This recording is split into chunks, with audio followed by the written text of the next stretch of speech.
प्रधानमंत्री की सुरक्षा में सेंध को लेकर यह बड़ा मामला होता चला जा रहा है। इस बीच आपको बता दें, योगी आदित्यनाथ उत्तर प्रदेश के मुख्यमंत्री कुछ बोल रहे हैं, ये सुनाते हैं आपको। और आज इसीलिए मैं काशी में बाबा भैरवनाथ जी से, बाबा विश्वनाथ जी से विशेष प्रार्थना करने और दर्शन पूजन करने के लिए भी आया। काशी में आज मैंने यहां पर बाबा विश्वनाथ मंदिर में क्राउड कंट्रोल और सिक्योरिटी की व्यवस्था की विशेष समीक्षा की है। बाबा विश्वनाथ धाम बनने के बाद यहां पर श्रद्धालुओं का आवागमन काफी तेज हुआ है और उसे देखते हुए किसी भी श्रद्धालु को कोई दिक्कत न हो, फ्यूचर प्लानिंग और तात्कालिक रूप से क्या कुछ किया जा सकता है, इस पर भी एक विशेष बैठक यहां पर ली है। वैश्विक महामारी कोरोना के संभावित खतरों को देखते हुए भी यहां पर एक समीक्षा बैठक ली है। यद्यपि राज्य स्तर पर हम लोग प्रतिदिन इसकी समीक्षा कर रहे हैं, काशी के संदर्भ में विशेष बैठक आज यहां पर मैंने काशी में ली है। तो पूजा की बात करते हुए और फिर योगी आदित्यनाथ मुख्यमंत्री जानकारी दे रहे हैं कोविड की सुरक्षा के मद्देनजर किस तरह की तैयारियां चुनाव के मद्देनजर यहां पर रखी जा रही है। इस बीच आपको बता दें, आज चर्चा हो रही है प्रधानमंत्री की सुरक्षा में जो सेंध का मामला है, कितनी साजिश कितना सियासत, क्योंकि बीजेपी इसे 20 मिनट की साजिश बता रही है। आज हम हल्ला बोल में इसी सवाल का जवाब ढूंढेंगे कि पंजाब में पीएम की सुरक्षा में चूक कहीं साजिश तो नहीं थी। बीजेपी लगातार यही आरोप लगा रही है कि कल प्रधानमंत्री की सुरक्षा में जो कुछ भी हुआ उसके लिए पंजाब की चन्नी सरकार जिम्मेदार है, ये कांग्रेस की साजिश है। उधर कांग्रेस लगातार ये कह रही है कि पीएम की जान को कोई खतरा नहीं था, बल्कि पीएम की रैली में लोग नहीं थे, इसलिए ध्यान भटकाने के लिए सुरक्षा में चूक वाली बात कही जा रही है। यहां तक कि नवजोत सिंह सिद्धू इसे ड्रामा भी करार दे रहे हैं। हमारे पास पूरी जानकारी है कि आखिर एडीजी ने कैसे 3-3 मेमो जारी किए थे कि अगर रोड के रास्ते से तमाम लोग जाते हैं, वीआईपीज गुजरते हैं और खासतौर पर पीएम, तो ऐसे में एक वैकल्पिक रास्ता तैयार रखना चाहिए किसी भी इमरजेंसी के लिए। लेकिन यह सब लगता है धत्ता का धत्ता रह गया। क्या कुछ हुआ है, कैसे सियासी जंग छिड़ी हुई है, पहले आपको दिखा देते हैं। फिर संबित पात्रा राष्ट्रीय प्रवक्ता भारतीय जनता पार्टी के और सुप्रिया श्रीनेत राष्ट्रीय प्रवक्ता कांग्रेस पार्टी की आमने सामने होंगी टक्कर में। पहले देख लीजिए जो सियासत छिड़ गई है। क्रिमिनल नेग्लिजेंस नहीं बल्कि क्रिमिनल कॉन्स्पिरेसी मैं कहूंगा जो की गई है, वो निश्चित तौर से भारत के इतिहास में ये पहली घटना है। बॉर्डर स्टेट है, बॉर्डर पर के पास ये सारी चीजें हो रही हैं और पंजाब की कांग्रेस पार्टी और उसकी सरकार इस पर शर्मिंदगी व्यक्त करने के बजाय इस साजिश के प्रति अपनी सोच को जो पर शर्मिंदगी व्यक्त करने के बजाय जो है वो साजिश और सीनाजोरी वाले रास्ते पे चल रही है। हमने अपनी आंखों से देखा है कि एसपीजी सुप्रीम होती है सुरक्षा के मामले में, वो स्थानीय पुलिस की बिल्कुल नहीं सुनती है। तो क्यों क्लियरेंस उसने दे दिया? प्रधानमंत्री पद की गरिमा जितनी कांग्रेस रखती है उतना कोई दूसरा दल नहीं रखता, और खासतौर से भाजपा, क्योंकि हमने देश को अनमोल प्रधानमंत्री, महत्वपूर्ण प्रधानमंत्री जिन्होंने देश को बनाया है वो दिए हैं। इन्होंने तो एक मिल गए हैं प्रधानमंत्री जिनको आज वर्तमान में, उसी पर गरिमा उनकी नहीं रख रही है भारतीय जनता पार्टी, जो उनकी सुरक्षा का मजाक उड़ा रही है। अगर फेल्योर है तो होम मिनिस्ट्री का फेल्योर है, बीएसएफ उसके अंतर्गत आता है। फेल्योर है तो एसपीजी का, जिसने बगैर क्लियरेंस उनको चला दिया। जिस प्रकार से कल की घटना हुई है वह बहुत ही निंदनीय है, डरावने वाली है। माननीय प्रधानमंत्री जी का काफिला 20 मिनट खड़ा रहता है और चारों ओर जनता का हुजूम दिख रहा है, उसके साथ साथ गाड़ियों का काफिला दिख रहा है। आज तक कभी भी इस प्रकार से कुछ भी आज तक ऐसा चूक कभी हुई नहीं है। और कांग्रेस पार्टी, यह सब सोनिया गांधी जी के निर्देश में हुआ है। और ऐसी कांग्रेस पार्टी जिसने 2 प्रधानमंत्री खो दिया सुरक्षा चूक के कारण, और आज इस प्रकार की घटना, वह तो प्रधानमंत्री जी इन सब के बावजूद भी सुरक्षित आ गए। वास्तविकता ये है कि प्रधानमंत्री जी की रैली में पंजाब के अन्नदाता काले झंडे लेके और खाली कुर्सियों के साथ प्रधानमंत्री जी का स्वागत करने को तैयार थे।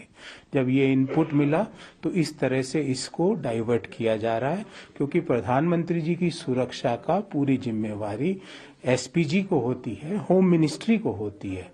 तो अगर सुरक्षा का इश्यू है तो अमित शाह जी दोषी है, प्रधानमंत्री जी उनको बर्खास्त करें। कि प्रधानमंत्री जी की सुरक्षा में इतनी बड़ी चूक अमित शाह ने क्यों करी? चन्नी सरकार कह रही है वो सबके सामने है। उन्होंने कहा है कि वक्त लगता, वहां पर पहले से वहां पर विरोध प्रदर्शनकारी मौजूद थे, लास्ट में रूट बदला गया, ये सब कुछ हुआ। आप लोग इसको साजिश बता रहे हैं, सबूत क्या है आपके पास? 5 ऐसी बातें बताइए जिससे देश की जनता भी आज जानना चाह रही है कि कौन सच बोल रहा है, कौन झूठ बोल रहा है। 20 मिनट की साजिश या फिर सियासत, कैसे आप ये साबित करेंगे जनता के सामने कि ये साजिश थी? मिस्टर पात्रा। देखिए अंजना जी, हम प्रधानमंत्री के सुरक्षा को लेकर डिस्कशन कर रहे हैं, बहुत गंभीर मसला है। जब भी प्रधानमंत्री किसी भी राज्य में जाते हैं, मुख्यमंत्री, वहां के चीफ सेक्रेटरी, वहां के डीजीपी उनको रिसीव भी करते हैं और इनके जाने का जो पूरा का पूरा प्रकल्प होता है, पहले से उसका रिहर्सल भी होता है। आपने देखा होगा कि जो एडवांस सिक्योरिटी लाइजन, एएसएल जिसको कहते हैं, अर्थात अगर हम हेलीकॉप्टर से उड़ नहीं पाएंगे तो अल्टरनेटिव रूट क्या होगा, उसमें रिहर्सल करके रखने का कार्य 4 जनवरी को पूरा हो चुका था। अर्थात एक दिन पहले ही एसपीजी और वहां की जो लोकल पुलिस है, डीजीपी के अध्यक्षता में इस कार्य को पूरा कर चुके थे कि किस रूट से अल्टरनेटिवली प्रधानमंत्री को लेके जाना है। जब प्रधानमंत्री वहां पहुंचते हैं तो ईयरमार्क गाड़ी होती है, डीजीपी की भी होती है और सीएस अर्थात चीफ सेक्रेटरी की होती है, दोनों नदारत होते हैं। चन्नी साहब कहते हैं उनको कोविड का टेस्ट कराना था, चलिए कोविड का टेस्ट कराना था, वो नहीं आते हैं, सभी लोग नदारत होते हैं। जब वहां बारिश निरंतर होती है और हेलीकॉप्टर टेक ऑफ नहीं कर पाता है तो एसपीजी के जो डायरेक्टर हैं वो बात करते हैं टेलीफोनिकली डीजीपी से, क्योंकि डीजीपी वहां मौजूद नहीं थे। उनसे क्लियरेंस मांगते हैं कि हमने रिहर्सल किया हुआ है, वही जो रूट है उस रूट पे क्लियरेंस है कि नहीं, आपके सारे प्रावधान, आपके सारे अरेंजमेंट्स इन प्लेस है कि नहीं। तो वहां के जो डीजीपी है वो कहते हैं सब कुछ क्लियर है, सब कुछ ठीक है, आप उस रूट पे प्रधानमंत्री को लेकर जा सकते हैं। प्रधानमंत्री उसी रूट से चलते हैं। मगर 10 मिनट के पश्चात जो होता है वो आप देखते हैं तो पहला विषय है कि किस प्रकार से क्लियरेंस डीजीपी द्वारा दिया जाता है जबकि रूट क्लियर नहीं था, नंबर 1। नंबर 2, ये अल्टरनेटिव रूट बड़ा सीक्रेट होता है, ये किसी को बताया नहीं जाता है, ये केवल एसपीजी के डायरेक्टर और डीजीपी जानते हैं। तो ये पूरा विषय प्रदर्शनकारियों तक इतने जल्दी कैसे पहुंच गया? देखिए ट्रैक्टर्स, वहां से जो प्रदर्शनकारी थे वो प्रकट तो नहीं हुए होंगे, उनको कुछ समय तो लगा होगा उस निश्चित स्थान पे आने के लिए। तो ये डिक्लेयर कैसे हो गया, उस निश्चित स्थान पे वो इतनी जल्दी कैसे पहुंच गए? नंबर 3, एक वीडियो आपने भी कल दिखाया कि जो पुलिस कर्मी है वो प्यारे आने गांव में इन्हीं प्रदर्शनकारियों के साथ बैठकर चाय पी रहे हैं, उनके साथ बातें कर रहे हैं। तो स्वाभाविक रूप से ये तो पहले से चल रहा था, कोई 15 मिनट 10 मिनट के अंदर चाय पीना, बातें, ये तो नहीं हो सकता है। एक लंबे समय से पुलिस उनके साथ बातचीत कर रही है, उस स्थान पे मौजूद है। भटिंडा के एसएसपी खुद इस कैवलकेड को लीड कर रहे थे, जबकि उनको भी यह बताया नहीं गया था कि इस प्रकार आने वाले कुछ मिनटों के अंदर रोड ब्लॉकेड है। कभी भी आपने पूरे हिंदुस्तान, पूरे विश्व में कहीं देखा है हेड ऑन प्रधानमंत्री की गाड़ी आ रही हो और उनके सामने दूसरी गाड़ियां मौजूद है, इतने सारे लोग चारों तरफ मौजूद हैं? देखिए जो कांग्रेस के लोग कह रहे हैं कि इसमें एसपीजी भी है और डीजीपी भी है, देखिए रूल बुक, इसका नाम है, मैं आपको ब्लू बुक, जो रूल बुक होता है, ब्लू बुक के अनुसार चैप्टर 1 रूल 2 क्या कहती है? वो कहती है कि जो भी प्रावधान, जो भी लोकल अरेंजमेंट्स करने हैं वो लोकल पुलिस करेगी, डीजीपी ही करेगा जिस राज्य में प्रधानमंत्री जा रहे हैं। तो मैं ये सवाल पूछता हूं कि आखिर इतने लैप्सेस कैसे हो गए? और उसके ऊपर प्रधानमंत्री के इस लैप्स के ऊपर कांग्रेस पार्टी ट्वीट करती है, हाउ इज द जोश? मतलब आप उसके ऊपर देश का, ये प्रधानमंत्री का मजाक नहीं है अंजना जी, ये देश के साथ मजाक है। और इनके एक बड़े नेता क्या ट्वीट करते हैं? वो ट्वीट करते हैं कि देखिए ये तो चन्नी साहब थे जो प्रधानमंत्री को यू टर्न लेके भटिंडा वापस जाने दिया, वरना तो जनता उनको चौराहे पे खोज रही थी। ठीक है सुप्रिया श्रीनेत, क्या चाहते? ठीक है सुप्रिया श्रीनेत जी, नवजोत सिंह सिद्धू बड़े नेता आपके, अध्यक्ष पंजाब के, वो इसको ड्रामा करार दे रहे हैं। आप कैसे साबित करेंगे कि ड्रामा है? क्योंकि हमारे पास जानकारी है कि एडीजी ने 1, 3 और 4 जनवरी को बाकायदा चिट्ठी लिखी थी। उसमें लिखा था धरने प्रदर्शन से पीएम का रास्ता रुक सकता है, लिहाजा ट्रैफिक डायवर्जन का प्लान तैयार रखें। किसानों की तैयारियों की एसएसपी निजी स्तर पर समीक्षा करें, उसके हिसाब से जरूरी इंतजाम करें। तो ये पुलिस क्या कर रही थी फिर? मैं बिंदुवार तरीके से इसका जवाब दूंगी और आपसे मेरा आग्रह है कि प्लीज मुझे बीच में मत टोकिएगा। मैं अपनी बात कह लूंगी, आप मुझसे 400 सवाल पूछिएगा। कल पंजाब के मुख्यमंत्री ने जो कहा उससे पहले मैं कुछ कहना चाहती हूं। दिक्कत की बात यह है कि भारतीय जनता पार्टी को, उनके प्रवक्ताओं को, उनके मंत्रियों को लगता है कि मोदी जी भाजपा के एक लीडर हैं। जी नहीं, मोदी जी 135 करोड़ देश के प्रधानमंत्री हैं, वो मेरे और आप दोनों के प्रधानमंत्री हैं, और उनकी सुरक्षा की जिम्मेदारी हम सब की है। और उनसे घोर वैचारिक मतभेद होते हुए भी हम सब उनकी लंबी आयु की, उनकी कुशल क्षमता की प्रार्थना करते हैं। पहली बात, वो देश के प्रधानमंत्री हैं। मैं ये बात बिल्कुल क्लियर करना चाहती हूं। उनको भाजपा का नेता बनाने की ये जो गंदी राजनीति करी जा रही है, घिनौना तमाशा किया जा रहा है, ये प्लीज मत करिए, पहली बात। दूसरी बात, चन्नी जी ने क्या कहा? चन्नी जी ने कहा कि क्योंकि मुझे मेरे प्रिंसिपल सेक्रेटरी को और मेरे निजी सेक्रेटरी की रिपोर्ट पॉजिटिव आई, मैंने प्रधानमंत्री कार्यालय से पूछा मैं क्या करूं, मुझे जाना था रिसीव करने।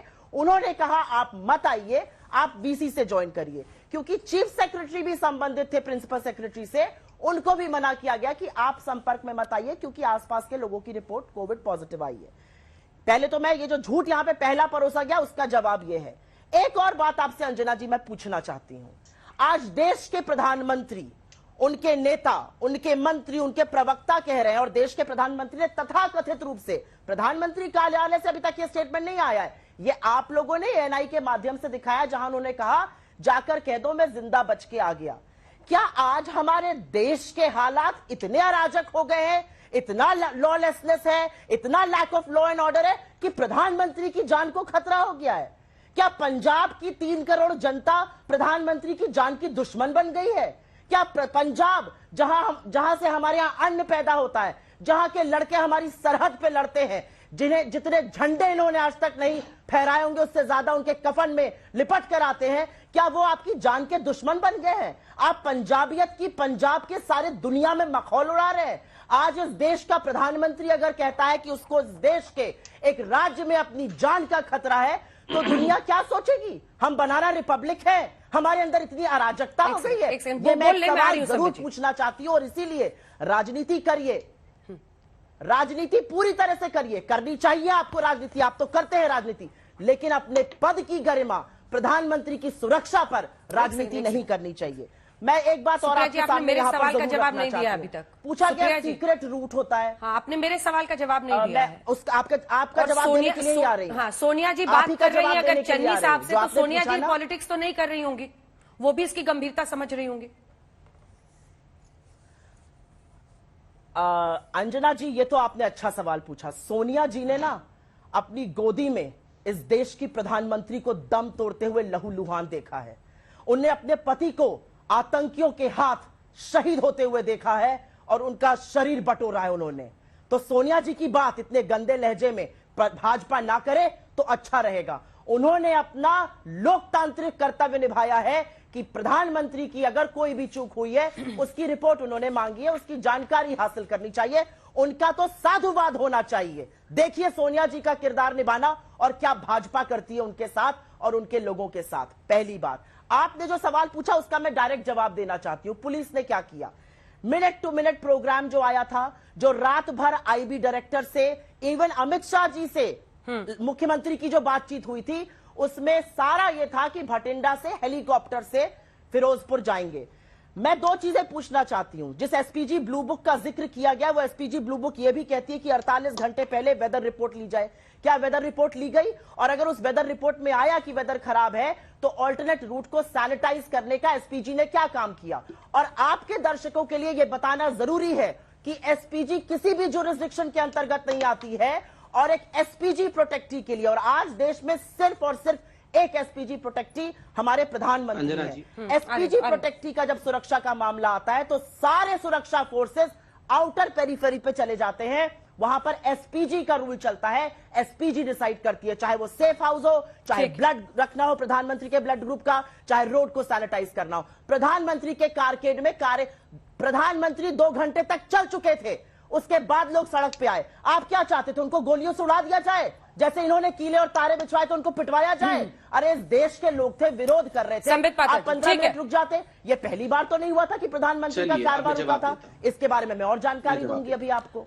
संबित पात्रा जी, देखिए अंजना जी यहाँ पर कहा गया कि 3 करोड़ पंजाबियों और पंजाबियत के ऊपर प्रधानमंत्री जी ने शक जाहिर कर दिया, क्योंकि प्रधानमंत्री जी ने कहा कि जाके चन्नी साहब को कहिएगा धन्यवाद कि मैं सुरक्षित और जिंदा वापस जा रहा। बिल्कुल नहीं।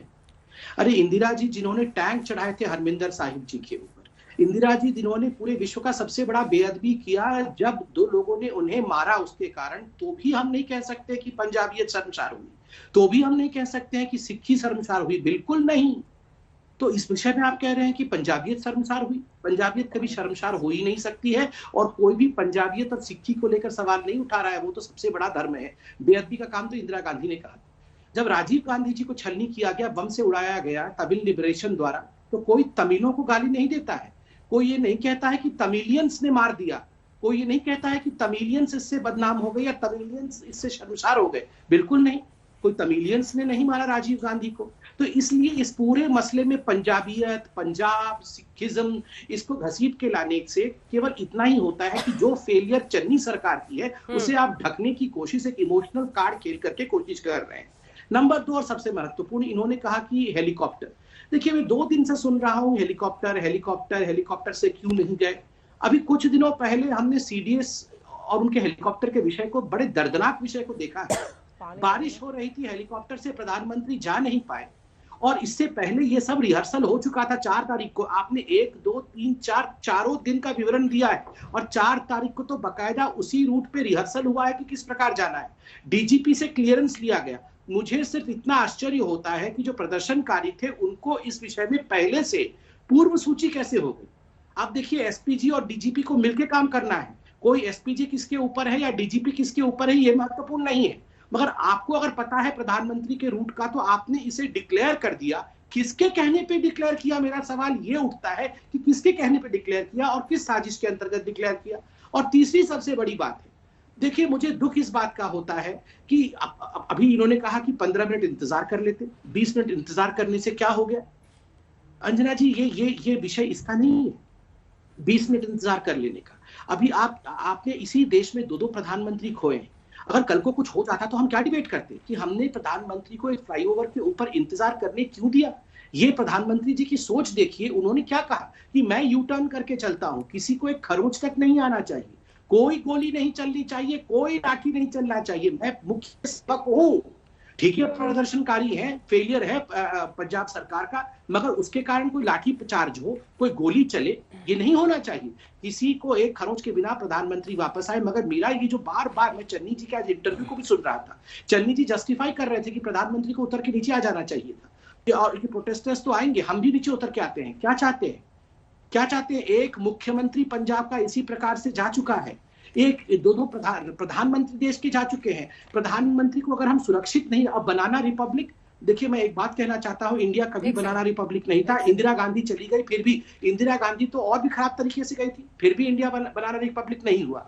राजीव गांधी तो और भी खराब तरीके से गए थे, मगर फिर भी इंडिया बनाना रिपब्लिक नहीं हुआ। इसलिए ये कहना कि इंडिया अब बनाना रिपब्लिक हो गया, कोई नहीं कह रहा कि इंडिया बनाना रिपब्लिक हो गया। हर कोई कह रहा है कि बदले की राजनीति जो बदलापुर कांग्रेस कर रही है, ये उचित नहीं है। इंडिया को इसमें घसीट के मत लाइए। कुछ तस्वीरें भी दिखाते हैं। आपने भी बताया, चन्नी साहब ने भी बताया, उनके दफ्तर में कुछ लोग पॉजिटिव निकल गए थे, जिसके बाद प्रधानमंत्री से वो मिले नहीं। लेकिन उसके बाद से ये पूरा सिलसिला देखिए, वो आज भी बिना मास्क के लोगों से मिल रहे हैं, इंटरव्यूज दे रहे हैं। कल भी उन्होंने प्रेस कॉन्फ्रेंस की है। तो बात जरा समझ नहीं आ रही कि अगर रियल वो एक्सपोज हुए हैं कोविड को, तो फिर पीएम से मिलने के लिए उन्होंने अपने आप को ये कर लिया कि नहीं मिलना है, लेकिन ये सब तो वो कर रहे हैं, लोगों से मिल रहे हैं। आप देख ही नहीं किस तरह से मिल रहे हैं। दूसरा सवाल जो मैंने पहले पूछा था, मनीष तिवारी भी आप ही के नेता है, सुनील जाखड़ भी आप ही के नेता है, गंभीरता से वो ले रहे हैं कि इस तरह की लापरवाही, कमलनाथ साहब ने भी कहा है, इस तरह की लापरवाही स्वीकार्य नहीं है। वहीं नवजोत सिंह सिद्धू इसको ड्रामा बताते हैं। दोनों सवाल गंभीरता से तो हम भी ले रहे हैं, तभी तो चुने हुए मुख्यमंत्री ने इस पर जांच बिठाई है। अगर गंभीरता से ना ले रहे होते तो जांच ना बिठाते। जांच बिठाने का क्या मतलब है कि हाँ चूक हुई, जबकि एसपीजी रिस्पॉन्सिबल है पीएम एसपीजी प्रोटेक्ट है, फिर भी जांच बिठाने का मतलब है हम भी सीरियसली ले रहे हैं। लेकिन अगर आपकी अनुमति हो और बिना बाधा के मैं कुछ 3 चीजें बता सकूं तो यहां पे बताना चाहूंगी। 22 सितंबर 2017 को प्रधानमंत्री वाराणसी के दौरे पर थे। वहां पर 500 लड़कियों ने उनको एकदम से आकर धरना प्रदर्शन करने लगी, यौन उत्पीड़न के खिलाफ एकदम से उनकी गाड़ी रोक ली। प्रधानमंत्री जब वापस गए तो उन्होंने एयरपोर्ट पर जाकर तो ये नहीं कहा कि जाके कह देना योगी आदित्यनाथ से कि मैं अपनी जान बचाकर आ गया। फिर प्रधानमंत्री सितंबर 2018 में कोई स्वच्छता कार्यक्रम में दिल्ली जा रहे थे, जाम में अटक गए। उन्होंने तो नहीं कहा केजरीवाल जी से कि मैं अपनी जान बचाकर आ गया। इनफैक्ट बीजेपी ने ट्वीट करके बोला कि कितने आम आदमी की तरह से जाम में फंस गए प्रधानमंत्री। उसके बाद दिसंबर 2017 में वो मजेंटा लाइन का इनॉग्रेशन करने नोएडा जा रहे थे, वहां पर उनका काफिला थोड़ा भटक गया था, एक सिपाही सस्पेंड हुआ था, बर्खास्त नहीं हुआ था, उन्होंने कहा मेरी जान को खतरा है। तो ये जो नए मापदंड पंजाब के लिए करे जा रहे हैं, क्या 3 करोड़ पंजाबी उनकी जान के दुश्मन हैं? मैं तो यही पूछना चाहती हूं। और क्योंकि इंदिरा जी की यहां पर बात हो रही थी, तो मैं प्लीज इंदिरा जी के बारे में 2 चीजें यहां पर बताना चाहती हूं। इन्होंने शब्द का प्रयोग किया खराब तरीके से गई। वो खराब तरीके से नहीं गई, वो इस देश की प्रधानमंत्री थी, उनकी निर्मम हत्या हुई, उन्होंने शहादत दी है इस देश के लिए, तो खराब तरीके से गई। शब्दों का चयन थोड़ा सा देखकर करिए। और मैं एक बात और पूछना चाहती हूँ, 1982 में इंदिरा जी को यूपी में बेरोजगारों ने रोका, उन्होंने उनको राजभवन बुलाया, उनसे मिली, उनसे ज्ञापन लिया। राजीव जी तो जब उदयपुर गए थे, वहां पर उन लोगों ने, किसी ने उनकी रैली में नोकझोंक करी, उन्होंने वहां पर उनकी बात सुनी, उनको सर्किट हाउस बुलाया, उनसे बात करी। इंदिरा जी के ऊपर पत्थर फेंका गया था, लहू लुहान होने के बावजूद भी उन्होंने पूरी रैली खत्म करी। राजीव गांधी जी के ऊपर 2 बार राजघाट पे एक ही दिन में गोली चली, उन्होंने तो नहीं कहा इस देश से मुझे मेरी जान का खतरा है। ये मैं पूछना चाहती हूं। तो ये जो डबल स्टैंडर्ड की बात हो रही है ना, 2009 में मनमोहन सिंह जी गुजरात में रैली कर रहे थे। 1 मिनट अंजना जी, 1 मिनट अंजना जी, 1 सेकंड। 2009 में मनमोहन सिंह जी गुजरात में रैली कर रहे थे अहमदाबाद में, उन पर जूता फेंका गया था, उन्होंने तो नहीं कहा ये मोदी जी की साजिश थी और मैं जान बचाकर आ गया। जेएनयू में जब वो गए और उनको काले झंडे दिखाए गए, तो उन्होंने वोल्टेयर को कोट करते हुए कहा, I may disagree with you but I will defend your rights to disagree with me till my last breath. ये होते हैं प्रधानमंत्री। ठीक है, इस पर जवाब संबित जी, आपने चन्नी जी के कोविड स्टेटस पे कुछ नहीं बोला, को बनाए रखना प्रधानमंत्री की जिम्मेदारी है। सुप्रिया जी, आपने चन्नी जी के कोविड स्टेटस मैं बता देती हूँ, मैं बता देती हूँ, उसका भी मैं जवाब दे देती हूँ, मैं उसका जवाब दे देती हूँ आपको, अगर आप मुझे 10 सेकंड का टाइम दीजिए। ऐसा है, प्रधानमंत्री की रैली में प्रधानमंत्री के साथ अगर कोई मंच साझा करता है, प्रधानमंत्री से अगर कोई 100 मीटर के समीप में मिलता है, तो ये नया प्रोटोकॉल पीएमओ का है, उन सबको आरटीपीसीआर कराना है। चन्नी जी नेगेटिव हैं, लेकिन क्योंकि उनके आसपास के लोग पॉजिटिव थे, उन्होंने पीएमओ को इसकी जानकारी दी और पीएमओ ने उनसे कहा कि आप मत आइए। चन्नी जी अभी भी नेगेटिव है। आई होप मैंने आपके सवाल का जो उठाया जा रहा है उसका सही जवाब दे दिया है। क्लैरिफिकेशन पीएमओ से लेना चाहिए, उन्होंने क्यों मना किया। संबित जी, देखिए, यहाँ तो मुझे आश्चर्य लगा। अभी तो जब डिबेट आरंभ हुआ था, उस समय कहा जा रहा था ये प्रधानमंत्री जी केवल बीजेपी के नेता हैं। ऐसा मत समझिए, ये तो हमारे भी नेता हैं, ये तो पूरे देश के नेता हैं। हम इतना प्यार करते हैं मोदी जी से, बड़े सम्मानित है। और अभी धीरे धीरे जब डिबेट समाप्त होने वाला है, तो जस्टिफिकेशन आ गया कि गोली चली थी 2 बार राजीव गांधी जी के ऊपर, जूता फेंका गया था मनमोहन जी के ऊपर, पत्थर मारा गया था इंदिरा गांधी को। तो क्या हो गया, थोड़ा सा चूक हो गया। तो आप भी चाहती थी, आप लोग भी चाहते थे कि गोली चले, आप लोग भी चाहते थे पत्थर फेंका जाए और खून निकले और फिर भी मोदी जी वहां बैठे रहे। आप भी चाहते थे कि वहां पर आप भी चाहते थे वहां पर लठबजाई हो। ये चाहती है कांग्रेस पार्टी, जो इसे जस्टिफाई कर रही है। अगर कांग्रेस पार्टी उस समय सुरक्षा को लेकर सही प्रकार से काम करती, तो आप अपने और हमारे देश के प्रधानमंत्रियों को खोते नहीं। आपसे तब भी चूक हुई थी, उस समय भी आपने हमारे देश के प्रधानमंत्री की रक्षा नहीं किया। और बिल्कुल मैं सही कह रहा हूं, बार बार आप जो यहाँ पंजाबियत और सिक्खी को लेके आ रहे हैं कि ये 3 करोड़ पंजाबियों का अपमान है, बिल्कुल नहीं है।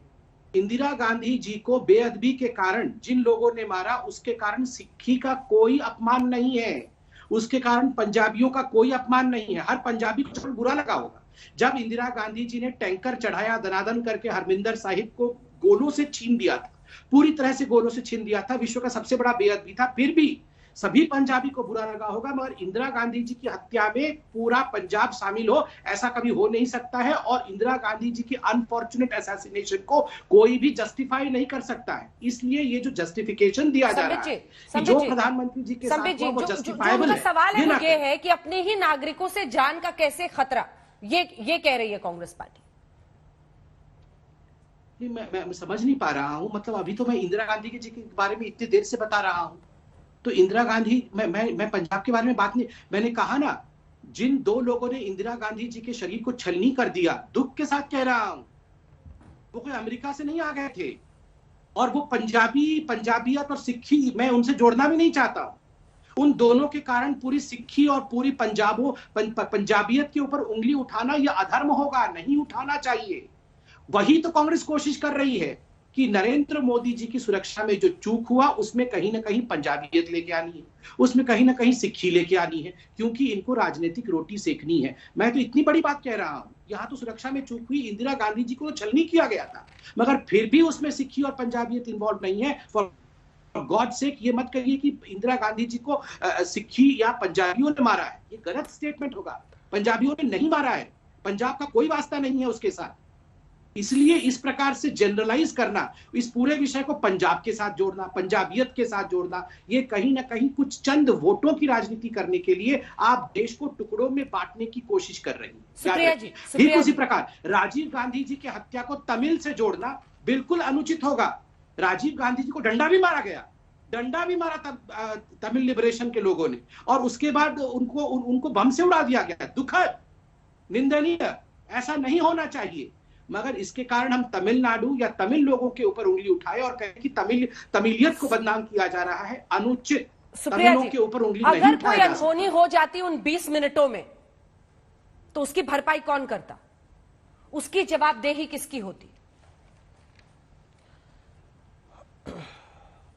अंजना जी, इंदिरा गांधी जी जब प्रधानमंत्री थी ना, क्योंकि इंदिरा जी का इतनी बार नाम लिया जा रहा है, एक चीज बताना चाहूंगी। इंदिरा गांधी जी जब प्रधानमंत्री थी ना, तो आईबी ने उनसे कहा था कि अपनी सुरक्षा के घेरे से हटा दीजिए सिखों को। उन्होंने कहा नहीं, ये देश के नागरिक हैं, मैं नहीं हटाऊंगी। ये इंदिरा गांधी जी थी। उनका नाम बार बार लेकर अपने आप को शर्मिंदा मत कीजिए भारतीय जनता पार्टी के प्रवक्ता। डंडे से नहीं मारा था राजीव गांधी जी को, राइफल के बट से वार किया था। उन्होंने पूरा सैल्यूटेशन फिर भी खत्म किया था। ये राजीव गांधी जी थे। मैंने जो कहा था मैं फिर कहूंगी, मोदी जी सारे देश के प्रधानमंत्री हैं, हम सब उनकी सकुशलता चाहते हैं, हम सब चाहते हैं कि वो सुरक्षित रहें। और इसीलिए मैं दोबारा से पूछना चाहती हूं, जिस पंजाब में 384 दिन जो लोग सरहद पे बैठकर आपसे मिलना चाह रहे थे, जिनके 700 किसानों की शहादत हो गई, जिस नरसंहार के मुख्य अभियुक्त के पिता अजय मिश्र टेनी को आपने अभी भी मंत्री बनाया हुआ है, आपको क्या लग रहा था वो आपकी रैली में आएंगे? ये है वो खाली कुर्सियां। 2 घंटे रोड से खाली चलने के बाद ये खाली कुर्सियां थी जो मोदी जी को जाना पड़ा। और एक सवाल का जवाब दीजिएगा, ये है वो एसपीजी का घेरा जो प्रधानमंत्री की कार के पास खड़ा था। जरा जूम करना भैया थोड़ा, ये था एसपीजी का घेरा। इस कार में प्रधानमंत्री हैं। एसपीजी ने लाइन ऑफ साइट क्यों छोड़ी हुई है? कैमरा के लिए। यहां पर भी फोटो जीवी, यहां पर भी इवेंट जीवी बनिएगा। अगर वाकई में प्राइम मिनिस्टर को प्रोटेक्ट करने के लिए एसपीजी वहां खड़ी थी, लाइन ऑफ साइट पकड़े रहिए, जवाब देंगे संबित जी। ये सवाल है, ये है वो खाली, देखिए ये वो खाली मैदान है। ठीक है, दोनों पर जवाब खाली मैदान है, डायरेक्ट सवाल है उनका, क्योंकि आने वाला कौन था? अंजना जी, मैंने सुना ना, आपने मुझे जवाब देने के लिए कहा, मैं तो अहंकार से बोल भी नहीं रहा हूँ, शांति से बोल रहा हूँ। तब तो राजनीतिक अंजना जी इन्होंने कहा, अंजना जी इन्होंने कहा कि खाली कुर्सियां थी और एसपीजी सामने खड़ा नहीं था। मैं अंजना जी कहता हूं, वैसे तो बहुत लोगों ने ट्वीट करके भरी हुई कुर्सियां भी दिखाई हैं। मैं बोल रहा हूं, चलिए खाली कुर्सी थी तो आप जस्टिफाई करिएगा प्रधानमंत्री की सुरक्षा की चूक को। अभी तो आपके प्रधानमंत्री थे, अभी आप जस्टिफाई कर रहे हैं खाली। मैं कहूंगा कि इंदिरा गांधी जी ने हरमिंदर साहिब के ऊपर टैंकर चढ़ा दिया था और बेअदबी कर दी थी, तो क्या मैं कोई भी जस्टिफाई कर सकता है जो इंदिरा गांधी के साथ हुआ? कतई नहीं जस्टिफाई कर सकता है। ठीक उसी प्रकार ये जस्टिफाइबल नहीं है कि प्रधानमंत्री के सुरक्षा के साथ चूक हो, खाली कुर्सी हो या नहीं हो, ये कुर्सी का लड़ाई अलग है, ये अलग विषय है। किसकी रैली में कितनी कुर्सी खाली रहती है ये पूरा हिंदुस्तान जानता है। इसलिए ये जस्टिफाई मत करिए पर प्रधानमंत्री की सुरक्षा के साथ। एसपीजी कहां खड़ी है? सामने भी एसपीजी खड़ी है, वो आपको दिख रहा है नहीं दिख रहा है? और कैमरा जीवी कौन है कौन नहीं है ये पूरा हिंदुस्तान जानता है। आज मुझे दुख इस बात का हो रहा है कि कांग्रेस पार्टी दो फाड़ में, कांग्रेस के जो इंटेलिजेंट और नॉलेजेबल लोग हैं, सुनील जाखड़ हो गए, मनोज तिवारी हो गए, मनीष तिवारी हो गए, जो इनके एमपी हैं, वो खुद कह रहे हैं जो हुआ ठीक नहीं है। अरे मनोज तिवारी आप ही के हैं। अरे मनीष तिवारी तो आपके हैं ना G23 में, तो वो तो खुद कह रहे हैं कि जो हुआ वो ठीक नहीं। देखिए अंजना जी एक बात मैं कह दूं, हम कभी ऐसा नहीं करेंगे। याद करिए, यही कांग्रेस की प्रवक्ता हैं जिन्होंने एक कांग्रेस के किसी कार्यकर्ता ने मोबाइल से फोटो लेते समय गुजरात में एक ग्रीन रंग की लाइट पड़ी थी राहुल गांधी के सर के ऊपर, इन लोगों ने ट्वीट किया था असैसिनेशन असैसिनेशन असैसिनेशन। जो लोग एक मोबाइल की लाइट को असैसिनेशन अटेम्प्ट कह के यूएन तक पहुंचने की तैयारी कर रहे थे, वो अपने देश के प्रधानमंत्री को असुरक्षा में झोंकने के लिए यहां जस्टिफिकेशन देने आए हैं। याद रखिए, यहाँ डिबेट हर दिन होता है कि कौन टॉलरेंस और अंजना जी, कौन इंटॉलरेंस पे विश्वास बोलने रखता के है, लिए कौन कौन यहाँ पर सहिष्णु है, कौन असहिष्णु है। क्या एक दिन हमने प्रियंका वाड्रा जी के कैवलकेड को योगी जी ने रोका है उत्तर प्रदेश में? कभी नहीं, टाइम ना खत्म हो जाए, कभी हम रोकेंगे। खत्म हो गया हम टाइम। इन विषयों पे भरोसा नहीं रखते हैं। हिंदुस्तान एक गणतंत्र है। प्रधानमंत्री की सुरक्षा में चूक, साजिश या फिर सियासत, इसी पर जंग छिड़ी रही आज दिन भर बीजेपी और कांग्रेस के बीच में, और उसी पर आज आप बहस देख रहे थे आज तक में। देखते रहिए आज तक।